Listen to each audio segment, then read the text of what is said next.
Subscribe करें और bell दबाएं ताकि कोई खबर रह न जाए।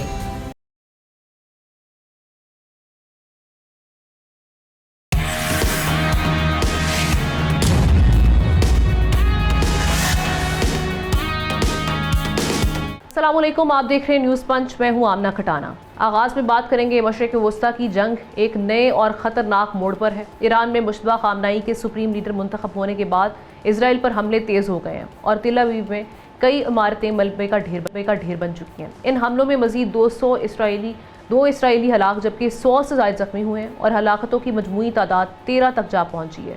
यहाँ तक कि ये भी कहा जा रहा है कि ये इतलात भी हैं कि नेतन्याहू के जो भाई हैं वो भी जहन्नुम वासिल हो चुके हैं एक अटैक में।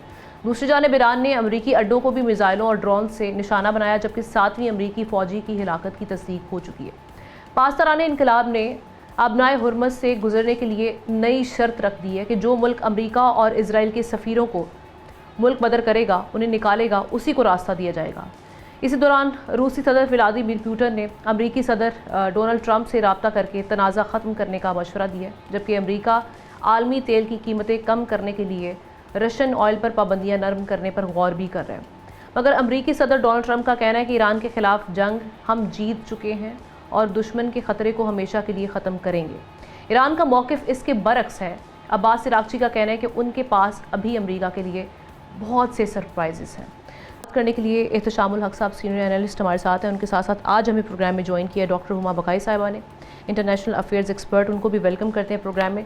डॉक्टर साहबा, सबसे पहले तो जो कल की ट्रंप साहब की स्पीच है उसको आप किस तरह से देख रही हैं, जिसमें वो कह रहे हैं कि the Iran war is very complete pretty much, ये उन्होंने बात की।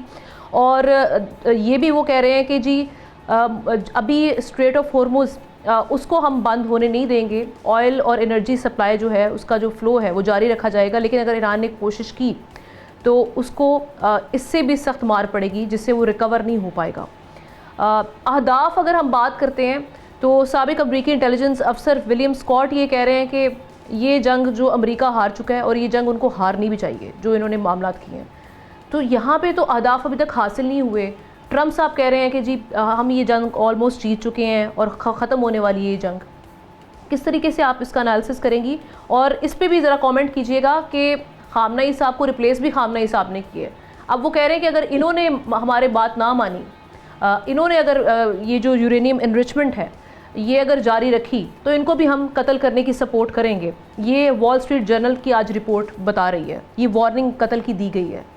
ये आप समझते हैं कि वो लचक दिखा सकते हैं जब सेम हम देख रहे हैं क़यादत तो वही है, तो कैसे ये मामला फिर आगे बढ़ेंगे? देखिए, ये तो अमेरिकन ट्रेडिशन है।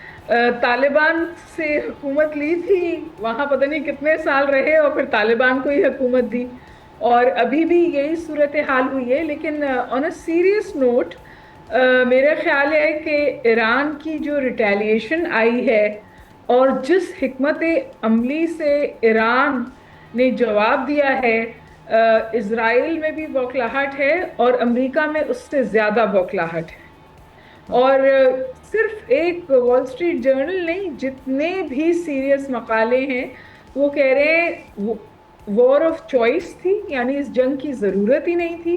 और दूसरी बात ये कह रहे हैं कि वॉर विदाउट अ स्ट्रैटेजी, यानी एक हिकमत अमली को रखे हुए उसको मैप आउट किए बगैर ट्रंप प्रोबेबली नेतन्याहू साहब के कहने पे इस जंग में चले गए और अब वो एग्ज़िट स्ट्रैटेजी ढूंढ रहे हैं। जब भी अमेरिका किसी जंग से एग्ज़िट करता है तो वो फतह का ऐलान करता है।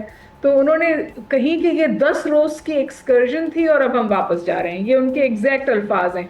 और दूसरी बात उन्होंने कही कि ख़ासा हमने ईरान को तबाह कर दिया है, कुछ अहदाफ बाकी हैं वो हम कर सकते हैं जब हमारा दिल चाहे, यानी कि वो री अटैक की जो विंडो है उसको भी खुला रख रहे हैं। अगर दोबारा प्रेशर में आते हैं या ईरान जो इस वक्त पेन इन्फ्लिक्ट कर रहा है गल्फ स्टेट्स पर भी और इज़राइल पे भी, उसमें ऐसा इजाफा होता है कि अगर अमेरिका को दोबारा जंग में एंटर होना पड़े तो वो शायद एंटर हो जाए। मुझे लगता है कि इस वक्त ट्रंप साहब की ख्वाहिश ये है कि इस जंग से बाहर निकल जाएं। फैसला ये करना है या देखना ये है कि क्या इज़राइल भी जंग से बाहर निकलता है या नहीं। और अगर इज़राइल जंग से बाहर नहीं निकलना चाहता तो क्या वो ऑल्टरनेटिव सपोर्ट ढूंढ रहा है? खबर ये है कि शायद ऑस्ट्रेलिया को एंगेज करने, खबर ये है कि शायद इंडिया को भी एंगेज करने की कोशिश है। और देखिए इंडिया के साथ तो इसराइल का इंटेलिजेंस नेक्सस जो है अब वो खुल के सामने आ गया है। अभी बहरीन में एक इंजीनियर पकड़ा गया है जो जासूसी कर रहा था इसराइल के लिए, और वो इंडियन नेशनल है, वो इंडियन है और वो इसराइल के लिए बहरीन में जासूसी कर रहा था। तो ये नेक्सस जो है, इसके हवाले से बहुत सारी बातें खुलकर सामने आ रही हैं। आपको पता है कि अफगानिस्तान में भी ये नेक्सस मौजूद है। आपको पता है कि ईरान के अंदर जो पेनिट्रेशन है मुसाद की, उसमें अफगानियों का और इंडिया का दोनों का हाथ है। और अब तो एक इंडियन जो मिलिट्री ऑफिशियल थे, उन्होंने इस बात को एक्सेप्ट किया है ओपनली, मीडिया पर उन्होंने ये कहा है कि हाँ जी, ये जो ईरानी शिप यहाँ से निकली थी, तो जैसे ही हमारे वाटर्स से निकली तो हमने इसराइल को ये इंफॉर्मेशन दे दी और उसे इंटरनेशनल वाटर्स में डबोया इसराइल ने। तो ये नेक्सस तो अब समझिए बिल्कुल खुलकर सामने आ गया है।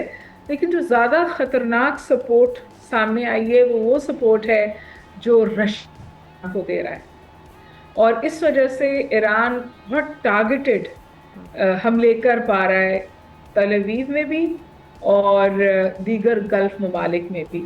और इस वक्त ऐसा लग रहा है कि जो पेन है या जो तकलीफ़ है उससे ज़्यादा दचार है अमेरिका भी, इजराइल की वजह से और उन एसेट्स की वजह से जो गल्फ स्टेट्स में हैं, और इन द लॉन्ग रन उस रिलेशनशिप की वजह से जो गल्फ स्टेट्स के साथ और सऊदी अरेबिया के साथ अमेरिका की फ्रैक्चर्ड नज़र आती है। फॉर एग्ज़ाम्पल यूएई के बहुत सारे ममालिक, गल्फ स्टेट्स के बहुत सारे ममालिक और सऊदी अरेबिया बहुत ज़्यादा इस बात पर गौर कर रहे हैं कि वो अपने जो इन्वेस्टमेंट है उसको विड्रॉ कर लें। ये अमेरिका के लिए बहुत बड़ा माशी झटका हो सकता है, और मैं समझती हूँ इसीलिए अब अमेरिका से ट्रम्प साहब बात कर रहे हैं कि वो इजराइल से नाराज़ हैं कि उन्होंने ईरान की ऑयल इंस्टॉलेशंस पे हमला किया, जिससे ऑयल प्राइसेस महंगी होंगी। देखिए, मैं एक गुजारिश और आपसे कर दूं, स्ट्रेट ऑफ हुर्मुज़ जो थी ना, जब पहले इस हवाले से, इस जंग से, इस चपखलिश की बात होती थी तो लोग कहते थे नाइटमेयर होगा अगर स्ट्रेट ऑफ हुर्मुज़ बंद कर दी गई। स्ट्रेट ऑफ हुर्मुज़ के बारे में प्रेसिडेंट ट्रम्प का एक राय है, लेकिन स्ट्रेट ऑफ हुर्मुज़ से इस वक्त ट्रैफिक नहीं है, और स्ट्रेट ऑफ हुर्मुज़ को भी अब ईरान वेपनाइज कर रहा है। वो इसको एक जंग के हथियार के तौर पे इस्तेमाल कर रहा है। ईरान में भी बहुत तबाही हुई है, बहुत अमवात हुई हैं, बहुत शहीद हुए। बच्चों का जो स्कूल था उसके बारे में तो आपको पता ही है। तो आज भी बल्कि स्कूल में और घरों पे अटैक किया गया जी, सिविलियन आबादी को। जी जी जी, आज भी हम देख रहे हैं कि स्कूल और जो घर हैं वहाँ पे ईरान में, उनको अटैक किया गया है। जी, तवातुर के साथ स्कूल्स, हॉस्पिटल, इंफ्रास्ट्रक्चर को टारगेट करता है इजराइल अमेरिका की मदद से। प्रेसिडेंट ट्रम्प ने एक दफ़ा फिर डिनाई किया कि हमने स्कूल को हिट नहीं किया, स्कूल को ईरान ने खुद हिट किया। फिर CNN की इन्वेस्टिगेशन रिपोर्ट है जो कहती है नहीं जी, स्कूल पे अमेरिका ने हिट किया। टोमाहॉक क्रूज मिसाइल्स में यूज हुआ, बिल्कुल। ये तो उनका गलत बयानी की वजह से अपने इलेक्टोरेट के सामने भी बहुत शर्मिंदा है और डिफेंड नहीं कर पा रहे अपना मौक़िफ़। और मिड टर्म इलेक्शंस ड्यू हैं नवंबर में, और इस वक्त ना सिर्फ ये कि डेमोक्रेट्स जो लोग हैं वो उनके खिलाफ बात कर रहे हैं, बल्कि उनके अपने साथी, उनके रिपब्लिकन्स, फॉक्स न्यूज़ वगैरह भी सवाल उठा रहे हैं कि भाई ये जंग किस तरफ जा रही है और उसका एंड गेम क्या होगा, और क्या अमेरिका इसमें इजराइल की जंग लड़ते हुए इतना नुकसान उठा लेगा जो उसके लिए फिर काबिल बर्दाश्त नहीं होगा। बिल्कुल एहतशाम साहब, एक नैरेटिव ये भी है, एक परसेप्शन ये भी पाया जाता है कि ये नेतन्याहू और ट्रम्प ये चाहते हैं कि अरब ममालिक जो है वो बराह रास्त इस जंग का हिस्सा बन जाएं। इसी वजह से हम देख रहे हैं कि जिस वक्त जैसे ही मसूद पज़ेश्कियान की जानिब से ये कहा गया कि अब हम इन ममालिक से अपोलोजाइज़ भी करते हैं और अब इन पर तब तक अटैक नहीं होगा जब तक वहाँ उनकी जानिब से पहला अटैक ना हुआ। उसके बाद जिस तरीके का सदर ट्रम्प का मैसेज आपने देखा ट्रुथ सोशल पे, जिस तरीके से वो मजाक उड़ा रहे थे और जिस तरीके से वो ये कह रहे थे कि जी हम ये लोग हार चुके हैं, इन्होंने घुटने टेक दिए, ये बहुत बड़े बुली बने हुए थे मिडिल ईस्ट के और आज हमारी मार की वजह से ये यहाँ तक पहुँचे हैं। एक तो ये उकसाने वाली बात है, उसके बाद फिर हम देख रहे हैं कि अटैक्स फिर बढ़ गए इन मिडिल ईस्ट ममालिक पर, गल्फ़ कंट्रीज़ पर। और आज हम देख रहे हैं कि अगर यही परसेप्शन इनका है, अगर यही अज़ाइम है, तो आप समझते हैं कामयाब हो पाएंगे एक ऐसे वक्त में जब यूएई के ambassador to the UN in Geneva वो ये कह रहे हैं कि UAE will not take part in this conflict और ना ही हमारी बेसिस यूज़ होंगी। आप समझते हैं कि अरब ममालिक ये जो कामयाब करना चाह रहे हैं कि इनको इस जंग का हिस्सा बना दिया जाए? इसराइल के अज़ाइम तो बड़े खुले हैं, अमेरिका भी अगर यही चाह रहा है तो ये हो पाएगा? देखिए, हमने डॉक्टर हुमा ने बड़ी अच्छी बातें की हैं, बड़ी अहम बातें की हैं। मैं भी थोड़ा से कमेंट करके मैं भी चाहूँगा उनसे सवालात मैं भी एक दो पूछूं। देखिए, इस वक्त हम बात कर रहे हैं, हम ना दो चीज़ें बड़ी वाज़े तौर पे सामने आई हैं ना। एक तो हमने देखा कि जिस तरीके से हम बड़े दिनों से बात कर रहे हैं कि बावजूद इस बात के कि Iran is trying to put up a brave face, इतना नुकसान होने के बावजूद भी वो कौम इकट्ठी है। और आमतौर पे कहा जाता है कि जब भी आप किसी मुल्क में आप किसी पे हमला कर देते हैं तो उसके बाद अगर आप तवक्को करें कि वो लोग वहाँ से उठ खड़े होंगे उस रजीम के ख़िलाफ़, तो ऐसा नहीं होता। और ईरानी तो वैसी बड़ी नेशनलिस्ट कौम है, वो तो आपने देखा वो इकट्ठी हो गई हैं, इतने बड़े जलसे जुलूस जो निकल रहे हैं। और नए रहबर को जिस तरीके से एंडोर्स किया, इससे तो मेरा ख्याल है एक बहुत बड़ा जिसको कहते हैं तमाचा कहें, जो चाह रहे थे कि यहाँ पे बावजूद बहुत सारी बातों पे आप भी और मैं भी इख्तलाफ कर रहे होते हैं, ह्यूमन राइट्स दिए हैं, ख़वातीन के मसाइल वहाँ पे जो होते हैं वो अपनी जगह पे, लेकिन अब जितनी तेज़ी के साथ सूरत हाल बदल रही है ना, उसमें एक फैक्टर बहुत ज़बरदस्त तरीके से सामने आया है। देखिए, बहुत दिनों से हम भी समझ रहे थे, जब हम ईरान कहता था कि जी हम सरप्राइज़ देंगे, तो हम कहते थे कौन सा सरप्राइज़ देना। इन्होंने पिछले 72 घंटों में वो सरप्राइज़ दे दिया। देखिए, जिस तरीके से हाइपर सोनिक मिज़ाइल और क्रूज़ मिज़ाइल इस्तेमाल रहे हैं, अब उसमें क्लस्टर मिज़ाइल भी, क्लस्टर बॉम्ब भी इस्तेमाल होना शुरू हो गए ईरान की तरफ से। ये माउंट करते हैं इन्हीं क्रूज़ मिज़ाइल के ऊपर, और वहाँ जाके ऊपर जो है ना वो फैल जाते हैं। और पहले तो वो कहते हैं कि जो दुश्मन होता है उसको पता ही नहीं चलता कि किस तरफ से आना है, तो जो उनका सो कॉल्ड आयरन ड्रोम है उसको बाईपास करके इनके खासी तादाद में वहाँ पे जाके लगते हैं और बड़ी तबाही वहाँ पे होती है। भाई दीवे, हमने ये वही क्लस्टर मिज़ाइल की वे ग्लोबल ट्रीटी है, हम हमसे ज़्यादा जानती हैं कि 2008 में ये ग्लोबल ट्रीटी हुई थी कि इसका इस्तेमाल और बनाना तो पूरी दुनिया में ममानित होगी। सारी दुनिया ने साइन किया था, मुझे याद है 193 ममालिक ने, सिवाय अमेरिका ने, इसराइल ने और ईरान ने, इन्होंने साइन नहीं किया था कि इनके सामने आ गया। देखिए, अब सूरत हाल तो वही बन रही है, मेगा और मीगा की बात हो रही है। मेक अमेरिका ग्रेट अगेन और मेक इसराइल ग्रेट अगेन, दोनों इस तरफ जा रहे। इतनी तेज़ी के साथ इन्होंने अपने अहदाफ हासिल करने की कोशिश की, बूस्ट किया कि जी हम 2-4 दिन में मार के राइट लेफ्ट करके आ जाएंगे, जब पिछली दफ़ा किया था। लेकिन इनको पता होना चाहिए अपना इसराइल अपना 45 साल से तैयार था कि ये हमले उस पर होंगे। और फिर ख़ास तौर पे मई की जंग के बाद, जून की जंग के बाद तो आपने देखा उन्होंने बड़ी तैयारी अपनी कर ली थी। अब जिस तरीके से खबरें आ रही हैं कि बड़ी कुमक उनको इसराइल अपना पुतिन से भी मिल रही है, रशिया से भी, चाइना से, तो ये जंग एक लंबे तौर पे सस्टेन कर सकते हैं। अब बुनियादी तौर पे जो हमने जितनी सीरियसली चीज़ें डेवलप हो रही हैं, जिसमें हमारा रीजन और ख़ास तौर पे हम जिस तरीके से परेशान है कि जंग बढ़ती है तो क्या होगा, तो मेरा ख्याल अच्छी बात हुई है कि जो यूएई ने और सऊदी अरब ने वैसे तो कहा था हम हमले करेंगे, जवाब देंगे, अब वो भी यही कह रहे हैं, सिग्नलिंग, मैसेजिंग, पोस्टिंग उनकी तरफ से भी ये हो रही है कि जंग ना बढ़े। अब देखना यही है कि पासदारान इनकलाब और उनकी जो ट्रेडिशनल आर्मी है उनके दरमियान इख्तलाफात की वजह से ये बड़े सिग्नल गलत चले गए। अभी तो बातें तय हो रही हैं कि पासदारान इनकलाब नहीं चाहते, जबकि मसूद पशकियान जो है वो उनकी ट्रेडिशनल आर्मी के ज़रिए चाहते हैं मामला रुक जाएं, लेकिन साथ साथ वो कॉम्प्रोमाइज़ नहीं करेंगे कि उनकी प्राइड के ऊपर कोई फैसला ऐसा हो कि उनको वापस जाना पड़े। अब देखना यही है। अब पुतिन तो बड़े मज़े में अभी जिक्र किया था, प्रेसिडेंट पुतिन को देखे, जब वो तो खुश है इस जंग से कि वो सारा फोकस यूक्रेन से खत्म होकर मिडिल ईस्ट में आ गया, और उनका तेल तो हमला ये है कि वो कैश पे तेल बेच रहे हैं, और उनका तो अब जाहिर है तेल का मसला सारी दुनिया में, वो कहते हैं कैश पैसे दे तो तेल लेके जाए। तो मेरा ख्याल है सूरत हाल बड़ी तेजी के साथ बदल रही है। अब ये इकोनॉमिक प्रेशर पूरी दुनिया का जो आ रहा है ये मजबूर करेगा, और पब्लिक ओपिनियन अमेरिका में इनको मजबूर करेगी, लेकिन नथिंग कैन बी सेड। ये दोनों बंदे इजराइल और ट्रंप अपने मन के आदमी हैं, ये क्या करेंगे किसी को नहीं पता। Thank you so much Ehtesham साहब, इस पर इसकी आप साथ ही रहिएगा। डॉक्टर हुमा बकाई साहिबा का शुक्रिया अदा करते हैं। अब ब्रेक की जाने पड़ते हैं, ब्रेक के बाद वापस आएंगे।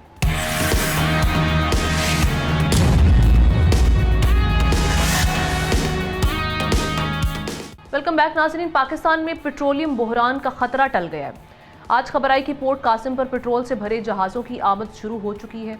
MT नॉर्वे और 50,000 मैट्रिक टन पेट्रोल के साथ यहाँ पर पहुँच चुका है, जबकि MT स्प्रोस 2 और MT सी क्लिपर भी हज़ारों टन पेट्रोल लेकर लंगर अंदाज होने वाले हैं। हुकाम के मुताबिक मज़ीद जहाज़ भी रास्ते में हैं ताकि सप्लाई में खलल ना आए। दूसरी जानिब आदमी मंडी में खाम तेल की कीमतों में नुमायाँ कमी देखने में आई है और कीमत तकरीबन 7% गिरकर $100 फ़ी बैरल से नीचे आ चुकी है। हुकूमत ने बढ़ते अखराजात के बायस किफ़ायत शारी के इक़दाम भी मंजूर कर लिए हैं, जिनके तहत सरकारी गाड़ियों को फराहम किए जाने वाले ईंधन में 50% तक कमी की जाएगी। वज़ीर ख़जाना के मुताबिक आइंदा हफ्तों के लिए मज़ीद पेट्रोलियम कार्गो का बंदोबस्त भी किया जा रहा है। लेकिन जब आलमी मंडी में हम देख रहे हैं कि अब तेल गिरी हैं और जहाज़ों की आमद भी यहाँ पर शुरू हो चुकी है, तो क्या पाकिस्तान में पेट्रोल की कीमत भी कम होगी या नहीं होगी, क्या मामला है? एहतशामुल हक साहब का तज्जिया और ख़बर दोनों लेते हैं। एहतशाम साहब, कल तक तो हम देख रहे थे प्राइम मिनिस्टर आए, उन्होंने ऑस्टेरिटी मेजर्स के हवाले से बताया आवाम को। अब ये कहिएगा कि ऑब्वियसली एक ठीक ठाक हेफ्टी किस्म का टीका लग गया आवाम को। 55 रुपये का पेट्रोल और डीज़ल की भी हम देख रहे हैं ठीक ठाक कीमत बढ़ी है। जब हम देख रहे हैं कि ऑयल की कीमत आलमी मार्केट में थोड़ी सी कम हुई है, जैसी प्रेसिडेंट ट्रंप ये कह रहे हैं कि अब जो है वो जंग ऑलमोस्ट ओवर होने वाली है, तो उसके बाद हम देख रहे हैं तो कुछ थोड़ी सी जो मार्केट है वो बहाल हुई है। क्या पाकिस्तान में वापस कीमतों को थोड़ा सा रिवर्स गियर लगेगा, या आप समझते हैं कि नहीं अभी ये इसी तरीके से मामला चलेंगे, क्योंकि अब तो जहाज़ भी आ रहे हैं सफिशेंट, हमारे पास वो भी आ चुकी है, इतना कोई क्राइसिस भी नहीं है? देखिए, हम ना आपने डीजल पेट्रोल की बात की तो मिट्टी का तेल भी ठीक ठाक उसमें इजाफा किया गया। देखिए ना, अब जो सब लोग बात कर रहे हैं कि रीजन के और मालिक भी तो है ना, वो कोई भी तेल पैदा नहीं करता। इसमें चाइना है, नेपाल है, बांग्लादेश है, इंडिया है। तो वहाँ पे जो सारे फिगर मैंने देखे हैं, 0 से लेके मैक्सिमम 5% जो है ना उनका इजाफा हुआ है। हमारे यहाँ 20% से ज़्यादा इजाफा हुआ है। ठीक है, हम क्यों पेट्रोल नहीं पैदा कर रहे होते। वो ख़ास तौर पे जब ये यकीनदानी करवा दी गई थी हमारे फाइनेंस मिनिस्टर की तरफ से कि 3 जहाज़ ऊपर नीचे आ जाएंगे, 2 आ गए, एक आध ने और आ जाना है। और दूसरी बात ये हमने, मैं आपको ये बता सकता हूँ ख़बर के तौर पे कि ये सऊदी अरब ने हमें एश्योरेंसेस दे दी थी कि भले ये स्ट्रेट ऑफ हॉर्मुज़ जो है ना वो जितने अरसे के लिए बंद रहे, हम पाकिस्तान को से पहुँचाते रहेंगे। देखिए, बहुत बड़ी फेवर थी। ज़ाहिर है हम उनके साथ, हमारा डिफेंस एग्रीमेंट है, बहुत से हवालों से हमें भी उनकी ज़रूरत है, उन्हें हमारी ज़रूरत है, तो ये हमें कह दिया गया था कि इस पर आप फ़िक्र नहीं करें। लेकिन इसके बावजूद ये बढ़ाई गई हुकूमत, नी जर्क रिएक्शन हुआ। कुछ लोग इल्ज़ाम दे रहे हैं कि जी पैसा बनाने की बात थी, तेल कंपनियों को फ़ायदा पहुँचाया गया, हुकूमत की ट्रेजर में पैसा जाता तो ये ना होता। चलें, वो तो हो गया, अब होना तो चाहिए उसूली तौर पर कि अब जिस तरीके से। और दूसरी बात है, हमने जो बड़ी वर्ल्ड लेवल पे, ग्लोबल लेवल पे हुई G7 ममालिक ने बैठ के सोचा, ये तो दुनिया की इकॉनमी एकदम दूसरे हफ्ते में बैठना शुरू हो गई है। तो उन्होंने फैसला किया कि जी तेल के स्टॉक अपने जो है वो निकालेंगे, बाहर करेंगे। नतीजतन आपने देखा तकरीबन 98 से $100 बैरल तक ये तेल की कीमत इंटरनेशनली आ गई और होपफुली हमारे यहाँ भी आहिस्ता आहिस्ता तरफ आएगी। लेकिन माजरत के साथ हमारे यहाँ क्या आपने देखा, हमेशा होता ही है कि जब बढ़ाने होते हैं तो 55 रुपये बढ़ा दिया, 55.5 रुपये, और जब कम करना होगा तो फिर 5 रुपये 10 रुपये वाली सिचुएशन होगी। हुकूमत अपना बजट का खसारा पूरा करने की कोशिश करती है और फिर सेल टैक्स से और ये जो आपका पेट्रोलियम डेवलपमेंट लेवी है, इससे तकरीबन कहा जा रहा है कि 150 अरब रुपये एडिशनल उन्होंने लेना था, उन्होंने ले लिया, उनको मिल जाएगा। तो ये तो चलने अपनी जगह बात होगी। अब अगली बात बड़ी इंपॉर्टेंट है जो आप कर रही हैं कि भी आवाम को रिलीफ देने की बात हो रही है। एक अच्छे खासे मसाइल पैदा हो गए हैं, एक अनरेस्ट मासेस में है कि भी ये क्या होगा। तो उसको देखते हुए मुझे ज़ाती तौर पे लग रहा है कि ये दबाव हुकूमत पे आएगा। तो हुकूमत डेफिनेटली जो है ना वो अब ये सोचेगी कि भी जब कंपैरिजन किया जा रहा है रीजन के मालिक का, हमारी क्यों कीमतें इतनी ज़्यादा हैं, उन्होंने क्यों नहीं इतनी बढ़ाई। अभी तो जब तक ये भी पता चल रहा है कि चलें स्टेट ऑफ हॉर्मुज़ बंद रहती है तो और ज़राए से हमें तेल मिलता रहेगा। इस सारे तनाज़र में इतनी रफ्तार से प्राइसेस नहीं बढ़नी चाहिए थी। अब कुछ लोग कहते हैं कि फ़ौरन अगेंस्ट ओपिनियन थी इसके बारे में। कुछ लोग तो बैठे हैं ना, हुकूमतों में बैठे होते हैं हमेशा, हम ना, उनका काम ही होता है कि जी वो एकदम फ़ौरन कहें कि जी बढ़ा दें पैसे, और कोई देखते नहीं है कि लोगों का क्या बनेगा। आपने 50% 55.5 रुपये जो बढ़ाई है 20%, तो उनको इसका इम्पेक्ट का अंदाज़ा होना चाहिए था, नहीं हुआ। दूसरी तरफ कुछ लोग हैं पार्टी के अंदर, PMLN के अंदर, पीपल्स पार्टी वाले भी यही बात करते हैं कि जी देखिए, हमने अगर इलेक्शन में जाना है फिर 2 साल के बाद फिर क्या होगा, हमने तो अभी कुछ नहीं किया, बहुत कुछ करने की ज़रूरत है। इलेक्शन ईयर में हम लोगों को क्या देंगे, और फिर हमारे मुखालफिन इसको एक्सप्लॉइट करेंगे कि आप लोगों ने धड़ाधड़ जहाँ पे बिजली गैस की प्राइसेस बढ़ाई, आपने वहाँ पेट्रोल भी बढ़ाते चले गए और और अपने आपने जो एक्सपेंडिचर्स फैसला इनके किया। जिस तरीके से बढ़ चुके हैं, अभी कल प्राइम मिनिस्टर कह रहे हैं कि नो इंटरनेशनल ट्रैवल ये जो ऑफिस होल्डर्स हैं उनके लिए, और आज इत्तलात है कि मरीम नवाज साहिबा उम्रा के लिए भी निकली हैं, चल निकली हैं। तो अब ये सिचुएशन में जब जहाँ पर हम ऑस्टेरिटी मेजर्स के हवाले से बात कर रहे हैं, जहाँ पे आवाम को कह रहे हैं कि अपना पेट काट कर अभी तकालीफ को बर्दाश्त करना पड़ेगा, वहाँ पर हुकूमत पे भी सवालात उठते हैं कि इनकी जानिब से एक्सपेंडिचर्स को कब कम किया जाएगा। देखिए हमने, मुझे कोई एतराज़ नहीं है, मरीम नवाज हो कोई भी हो, वो उम्रे पे जाना चाहती है तो भली चले जाएं। लेकिन मसला क्या होता है, अकेले नहीं जाया जाता ना, 50 से 100 लोग जा रहे होते हैं, वो खर्चा जो है ना वो हुकूमत के खाते में पड़ रहा होता है। दूसरी बात है, हमने देखी के साथ, तब मुझे ये मजाक लगता है जब कफ़ायत शारी की के लिए नहीं होता। मैं आपको बताऊं 2023 में हुकूमत ने एक तारिक उमर और बड़ी जिसको कहते हैं क्रेडिबल रखने वाले अपनी शख्सियत जो है ना वो भी रहे हैं, उनको एक कमेटी बना के दी गई सरबराही में कि जी आप ये कफ़ायत शारी करेंगे। उन्होंने रिकमेंडेशन दी, कुछ नहीं बना। उसके बाद एक और कमेटी बना दी गई, उसका भी कुछ पता नहीं लगा। अभी 2023 में और 2026 में 3 साल तो नहीं कह सकते, 2 साल तो डेफिनेटली हो गए हैं, कुछ भी नहीं हुआ। तो मुझे लगता है फॉर द टाइम बीइंग हुकूमत जो है ना वो जिस तरीके से चीज़ों को मैनेज करने की कोशिश करती है, ठीक है, जनरली भी प्रॉब्लम्स हैं, मसाइल हैं, हमारी स्ट्रगलिंग इकॉनमी है। लेकिन जब ये मुखालफिन ये बात कहते हैं या मैं और आप कहते हैं कि भाई ठीक है, जब आप पेट्रोल की प्राइस बढ़ा रहे हैं, बिजली गैस बढ़ा रहे हैं और यूटिलिटी चीज़ के बढ़ रही हैं, तो आप अपने अखराजात भी कम करें। अनाउंसमेंट तो हो जाती है लेकिन अमल दरामद नहीं होता। अब तरीके से वज़ारा को कहा गया है कि जी अपनी 2 माह की तनख्वाह आप नहीं लेंगे, मुझे नहीं लग के साथ दिया होगा। यही हाल हमारे पार्लियामेंटेरियन का है, वो तो हर वक्त कहते हैं कि अपने एयर ट्रैवल को कैसे, अपने डेली अलाउंस असेंबली में आने का कितना लेना है, अपनी तनख्वाहें 3 साल पहले तक 70-75 हज़ार तनख्वाह थी एक मैंने इसकी, अब वो जो 4-4.5 लाख तक हो गई। ये सारी चीज़ें देखते हुए फिर बंदा कहता है कि जी हुकूमत की पॉलिटिकल बिल नाम की है या वाकई कुछ है। लेकिन मुझे लगता है इस दफ़ा दबाव भी बढ़ा है। हमने देखें वो इस्टेब्लिशमेंट की तरफ से जो राइट लेफ्ट से हमें पता चलता है, वो भी नाराज़गी का इजहार करते हैं कि भाई ये कॉस्ट कटिंग जब होती है तो इसको अपने आप पे भी हम अमल करें, और जो अनाउंसमेंट आप कर देते हैं उसको भी फिर अमल दरामद ढंग तरीके से होना चाहिए। मेरा ख्याल है प्राइम मिनिस्टर के हमने इस खिताब के बाद तो डेफिनेटली अब हुकूमत को बहुत कुछ करना पड़ेगा। और चलें जो फैसले किए गए हैं, आपने देखा वर्क फ्रॉम होम वाली बात हो रही है, पिंडी इस्लामाबाद में 31 मार्च तक पूरे पंजाब में बंद है। पता नहीं आप क्या सूरत हाल है। चलें आप अगर यही बात कर रहे हैं कि 4 दिन दफ्तर लगेगा, 3 दिन की छुट्टी होगी, तो कई ममालिक में ये वाले मेजर्स लिए गए हैं। जी लिए गए तो भी चाहिए ना। लेकिन फिर दूसरी तरफ ये भी होता है कि जो हम देखते हैं शाह खर्चियाँ हैं अपनी जगह पे, और नॉन डेवलपमेंट एक्सपेंडिचर हो रहा होता है। डेवलपमेंट एक्सपेंडिचर हो ना, अभी देखें पिंडी में हम 4 महीने से भुगत रहे हैं। मैं पिंडी में जा रहता हूँ, एक इधर फ्लाई ओवर बन रहा है, वो कचहरी एक जगह है, वहाँ से 4-5 बड़ी सड़कें निकलती हैं। 4 महीने हो गए, एक ज़िंदगी मुसीबत बनी हुई है। लेकिन ये जब बन जाएगा तो उसके फ़ायदे भी होंगे। अब इसमें कितना लगा होगा, ये भी सारी चीज़ें देखने वाली बात है। तो मेरा ख्याल है मुश्किल उस वक्त आती है कि जब हुकूमत सर्टन मेजर्स का ऐलान कर देती है, फिर उस पर प्रॉपरली अमल दरामद नहीं होता। अभी तो ज़ाहिर है मुश्किल हालात है, हंगामी हालात में हम गुजर रहे हैं। खुदा ना खास्ता नथिंग कैन बी सेट क्या होने जा रहा है। हाँ ये है कि अब ये तेल का बहरान जो है ना, इसको देखते हुए सारी दुनिया इसमें लपेट में आएगी।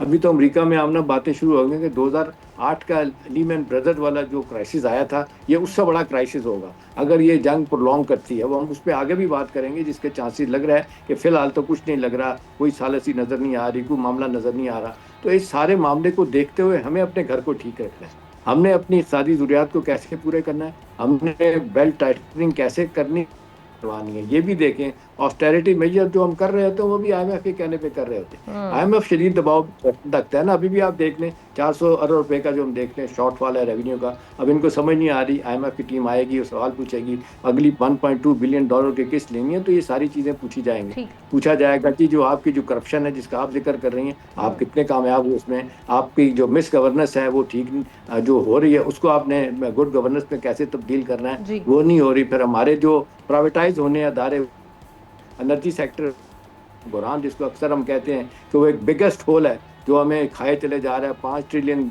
रुपए से ज़्यादा का आप देख लें, इनका दोनों का खसारा हो चुका है। और उसमें भी अभी तक नाकामी है, वहाँ पे रिफॉर्म्स करने का नाकामी जा रहा है। था। तो मैं कहता हूं हुकूमत को बहुत कुछ करने की जरूरत हालात में। अच्छी बात है कि कौम इकट्ठी हो गई है।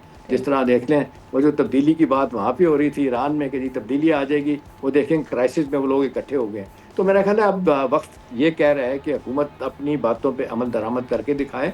हुकूमत अमल दरामद कराएगी और डेफिनेटली आप और मैं भी अमल कर रहे होंगे। जब नीचे से लेके ऊपर बिल्कुल, तक ये कोई वक्त अमल की नहीं कर ज़रूरत रहा बन होता तो चुकी आप हुई क्या है कि कहते हैं? हुकूमत अपने या जो ऐलानात हैं उन पर अमल दरामद भी किए जाएँ। Thank you so much Ehtesham पर अपने तज्जिया और ख़बर पेश की। ब्रेक की जाने बढ़ते हैं, ब्रेक के बाद वापस आएंगे।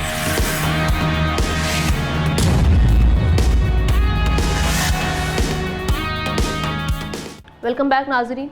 यूएन की सलामती काउंसिल में अफगानिस्तान के मौजू पर पाकिस्तान और भारत के दरमियान सख्त जुमलों का तबादला हुआ।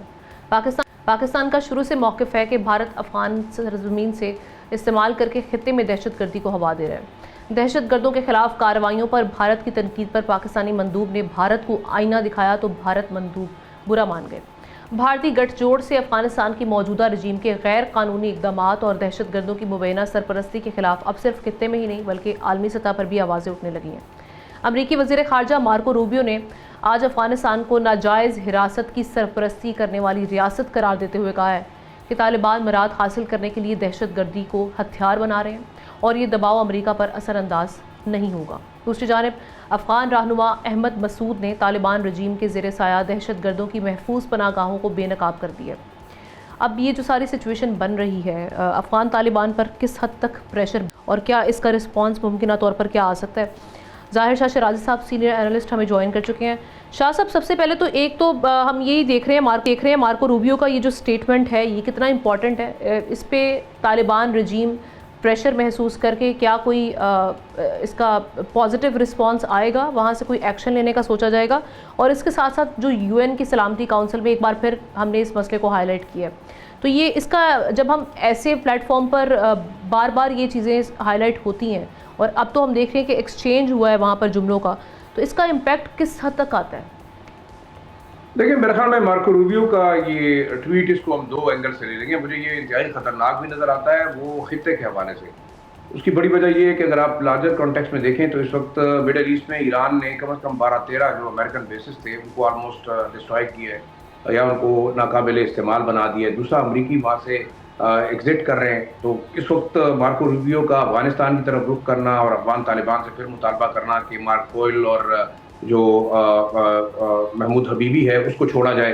इससे पहले भी हम देखें तालिबान ने 2-3 जो अमेरिकन एक जो है वो अटलांटिक एयरलाइन का मैकेनिक था उनको, इसके अलावा जो है फेरहाइल एक खातून विजिटर थी उनको, इसके बाद एक दो ऐसे लोगों को जो है वो एक्सचेंज में छोड़ा और उसके बदले आप याद पड़ता हो कि बशीर नूरजई एक सबसे जो अहम अफगानिस्तान का एक बहुत बड़ा ड्रग बैरन और ड्रग स्मगलर था, उसकी रिहाई जो है उन्होंने इंश्योर कराई। और ये बशीर नूरजई वो शख्स है जिसने मुल्ला उमर के साथ मिलकर अफगान तालिबान की जो तहरीक थी TTA तहरीक तालिबान अफगानिस्तान, उसकी बुनियाद रखने में सारी फाइनेंसिंग उसने की थी। तो आप अंदाज़ा लगा लें कि अफगान तालिबान इस वक्त वो मज़हब और शरीयत और उन तमाम मामलात से हट कर दुनियावी मामलात पे डील कर रहे हैं। और जो मार्को रूबियो का दूसरा एंगल है वो हम कह सकते हैं कि पाकिस्तान के दावे की इंडोर्समेंट कर रहा है कि Afghan Taliban TTP, BLA, al Qaeda और दूसरे दहशतगर्द ग्रुपों को एज ए लिवरेज इस्तेमाल करके पाकिस्तान, चाइना और रशिया से जो है वो जो है मराद हासिल करें। तो आज ये बात इंडोर्स हुई कि ये तालिबान की एक टैक्टिक है, एक पॉलिसी है कि वो इन दहशतगर्द ग्रुपों को एज ए लिवरेज इस्तेमाल करके मराद लें। मराद in terms of financial support भी है, in terms of Afghan refugees को जो है पाकिस्तान के अंदर रखवाना भी है। इसके अलावा जो है मुख्तलिफ किस्म की डेवलपमेंट स्कीम्स की शक्ल में चाइना को ब्लैकमेल करके। तो इस वक्त आप देखें ये एक ब्लैकमेलिंग टैक्टिक है और अमेरिका ने बड़ा वाजे कर दिया कि वो उस टैक्टिक के ऊपर अमल दरामद नहीं करेंगे। दूसरा, पाकिस्तान के अंदर देखें मजीद हालात खराब हो गए। कल इन्होंने तोरखम बॉर्डर के ऊपर रिहायशी इलाकों की फायरिंग की, उसके बाद फिर पाकिस्तान ने एक फुल फ्लैज ऑपरेशन लॉन्च किया अरंदू में, कुरम सेक्टर में, और बहुत सारी चेक पोस्टें उनकी जो है न्यूट्रलाइज की हैं। लेकिन इस वक्त हमें ये देखना होगा कि लॉन्ग टर्म क्या है। आपने अफगान तालिबान के जो डिप्टी जो है फॉरेन मिनिस्टर हैं मुल्ला याकूब, जो मुल्ला उमर के बेटे भी हैं, उनका आपने स्टेटमेंट देखा, वो कितना गैर जिम्मेदाराना है कि पाकिस्तान के साथ हम बातचीत करना चाहते हैं लेकिन पाकिस्तान जब भी एग्रीमेंट पे आता है तो वो बॉर्डर की बजाय ड्यूरन लाइन नहीं लिखता। आप अंदाजा लगा लें इंटरनेशनल एक्नॉलेज बॉर्डर को ये लोग नहीं मान रहे। दूसरा, जिस तरीके से ये ब्लैकमेलिंग टैक्टिक है वो मेरे ख्याल में इंतहाई खतरनाक है। और मुझे खदशा है कि अगर अमेरिका वाकई यहाँ अपने लोगों को छुड़ाने के बहाने बागराम एयरबेस पे कब्जा करता है तो फिर क्या होगा। और ये शायद इस वक्त अमेरिकन पॉलिसी मेकर का एक बहुत बड़ा सेफ साइड होगा कि वो मिडल ईस्ट में अपने तमाम बेसिस तबाह होने के बाद या न्यूट्रलाइज होने के बाद या मिडल ईस्ट की जंग खत्म होगी। आज शायद इम्पोर्टेंटली प्रेसिडेंट ट्रंप की एक प्रेस कॉन्फ्रेंस भी है, उसमें वो क्या कहते हैं, वो किस तरीके से मिडल ईस्ट की जंग से निकलने की कोशिश करेंगे, ये एक अलग सवाल है। लेकिन अहम चीज़ ये है कि अगर इस बहाने अमेरिका वाकई बागराम एयरबेस में दोबारा आके कब्जा करता है तो ये एक बहुत बड़ी गेम और ग्रेट गेम की इब्तिदा होगी, और जिसमें अफगानिस्तान के तालिबान रजीम डायरेक्टली और इनडायरेक्टली मेरे ख्याल में अमेरिकन की सपोर्ट कर रहे हैं। हु नोस कि कल बागराम एयरबेस उनके हवाले करके बिलियंस ऑफ डॉलर्स मांगे जाएं। आप तो कैदियों की छुड़ाने की बात कर रहे हैं। पिछले साल तक तो हम देख रहे थे बागराम एयरबेस का जो प्रेसिडेंट ट्रंप की स्टेटमेंट आई थी उसको रिजेक्ट कर दिया गया था अफगान तालिबान। क्या है, देखिए मेरे ख्याल में कोई नॉर्म्स तो है नहीं ना। तालिबान रजीम के कौन से नॉर्म्स हैं? कल तक तो वो आपके पासपोर्टों पे पाकिस्तान के अंदर रहते रहे, वो पाकिस्तान की सपोर्ट की वजह से उनकी सर्वाइवल रही, उनकी फैमिलीज आज भी पाकिस्तान के मुख्तलिफ इलाकों के अंदर हैं, उनके रिश्तेदारों के कारोबार भी हैं। लेकिन ऑल ऑफ सडन अपनी जब उन्हें आंखें फेरी हैं तो वो तो बिल्कुल एक्नॉलेज्ड और एस्टेब्लिश फैक्ट है कि जो अमेरिकन कहते रहे इनके बारे में कि आप जो है अफगानियों से कोई भी काम करवा सकते हैं इन टर्म्स ऑफ पैसे दे के या डॉलर्स दे के। तो देखिए मेरे ख्याल में जब भी बात आएगी कोई फाइनेंशियल बेनिफिट की या इस वक्त अमेरिका के कि जनाब हम आपको निजात दिलाते हैं पाकिस्तान से भी, चाइना से भी, ईरान से भी, और आप हमें जो है Bagram airbase, it's not a big deal, हो भी सकती है। लेकिन फिर क्या होगा? मेरे ख्याल में अफगान तालिबान की स्टेटमेंट इतनी अहम नहीं है। जो स्टेटमेंट अहम है चाइना और रशिया की, क्योंकि उन्होंने पहले ही बड़ा क्लियर कर दिया था कि अफगान सरजमीन के ऊपर हम किसी फॉरेन फौज या जो मिलिट्री अराइवल है उसको कभी भी बेसिस को जो है ना वो एक्नॉलेज नहीं करेंगे। और ये खतरनाक इसलिए होगा कि बागराम अगर वाकई अमेरिकन यहाँ आते हैं तो रशिया, चाइना, पाकिस्तान, ईरान ये सब उनके रेडार पर रहेंगे। और ये एक सबसे महफूज तरीन जो है ना बेस होगा, क्योंकि कम से कम 50 किलोमीटर तक ये फैला हुआ है और यहाँ आपको कहीं से ना ईरानियन अटैक का खदशा है, ना कहीं खुदकुश हमले का खदशा है। अफगान तालिबान मेरे ख्याल में रेजिस्ट नहीं कर सकेंगे। तो ये सूरत हाल, मिडिल ईस्ट की सूरत हाल को आप अफगानिस्तान की सूरत हाल से अलग जो है नहीं ले सकते। दूसरा आप देखें इंडियन की आपने जो बात की, इंडिया ने जो हमेशा ईरान के साथ दोस्ती के जो है ना दावे करता रहा है उसके पीठ पे छुरा घोंपा है। इस वक्त आप देखें जितने जो यूएस या इजरायली जो लॉजिस्टिक्स है वो इंडियन पोर्ट से फराम की जा रही हैं और मे भी इंडियन एयर स्पेस भी इस्तेमाल हो सकती है। तो कल अगर मतलब अमेरिका बैठता है, इंडिया जो है ना वो इधर से सपोर्ट करता है, तो बड़ी मुश्किल सूरत हाल पाकिस्तान, ईरान और सब मुसलमान मुल्कों के लिए पैदा होगी। बिल्कुल ठीक, थैंक यू सो मच जाहिर शराज साहब इस पर अपना तजिया पेश। आगे बढ़ते हैं नाज़रीन। प्रोग्राम के आखिर में हम बात करेंगे जिस तरीके से अभी जंग की वजह से क्लाइमेट चेंज भी हो रहा है। महकमा मौसमियात के मुताबिक आइंदा 3 रोज़ के दौरान मुल्क के बालाई इलाकों में तेज़ हवाओं और गरज चमक के साथ बारिश का इम्कान है। मगरबी हवाओं का एक नया सिलसिला मुल्क में दाखिल हो रहा है जिसके बायस खैबर पख्तूनख्वा, गिलगित बल्तिस्तान, कश्मीर, इस्लामाबाद और खिता पोठोहार में बारिश और बाज़ मकामात पर यालाबारी भी मुतवक्की है। लेकिन जिस तरीके से मैंने आगाज़ में बात की कि ईरान में जारी जंग ने सिर्फ इमारतों को ही नहीं बल्कि माहौल को भी शदीद ख़तरात से दो चार कर दिया। इजरायली हमलों में तेल के डिपो और रिफाइनरीज तबाह होने के बाद तेहरान के आसमान पर स्याह धुएँ के बादल छा गए हैं। माहिरीन के मुताबिक जब तेल और पेट्रोल जलते हैं तो सल्फ़र डाइऑक्साइड और नाइट्रोजन डाइऑक्साइड जैसी ख़तरनाक गैसेस फ़ज़ा में फैलती हैं। यही गैसेस जब बादलों में मौजूद पानी से मिलती हैं तो सल्फ्यूरिक और नाइट्रिक एसिड बनते हैं जो तेज़ाबी बारिश का बायस बन सकते हैं। तेज़ाबी बारिश यानी एसिड रेन सिर्फ बारिश नहीं होती बल्कि एक ऐसा जहरीला पानी बन जाता है जो दरख्तों, फसलों, जानवरों और हत्ता कि इंसानों की जल्द और सांस के निज़ाम को भी मुतासर कर सकता है। ईरान में आलूदगी के इन्हीं ख़तरात के बायस शहरियों को घरों में रहने की हिदायत दी जा रही हैं। ताहम पाकिस्तान के महकमा मौसमियात ने वजाहत की है कि ईरान जैसी सूरत हाल यहाँ पैदा होने का इम्कान नहीं, अगरचे मगरबी इलाकों में मामूली आलूदगी के असरात महसूस हो सकते हैं। माहिरीन के मुताबिक इस वक्त हवाओं का रुख ज़्यादातर समंदर की जानिब से सिंध और बलूचिस्तान की तरफ है जिसके बायस ईरान से आने वाली आलूदगी का बड़ा ख़तरा नहीं।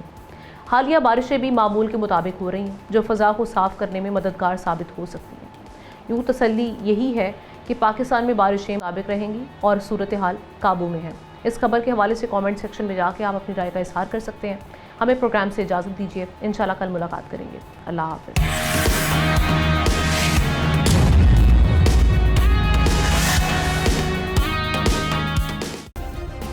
सब्सक्राइब करें और बेल दबाएं ताकि कोई खबर रह न जाए।